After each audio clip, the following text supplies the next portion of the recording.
uchun biz kichkinaligidan qizlarimizga aynan qo'liga o'sha supurgi lattani berib, mana shuni qilishing kerak, uy ishini qil, buni qil, uni qil deymiz. Lekin agar u o'zining maqsadi haqida, deylik, bir qanaqadir olima bo'lishni yoki qandaydir katta ishlarni qilgisi kelishini aytsa agar, afsuski shunday oilalar ham borki, hattoki eshitishni istashmaydi. Sening vazifang turmushga chiqish, sening vazifang bir oilaga beka bo'lish. Seni uzatib yuborsam qutulaman.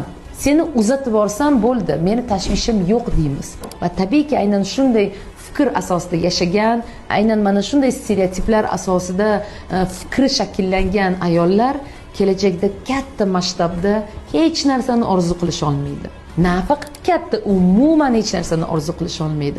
Ularga shunchaki mumkin emas, senga emas, yarashmaydi, to'g'ri kelmaydi, bo'lmaydi, o'xshamaydi kabi juda ko'p maydilar shunchaki yopishib qolgan miyasiga.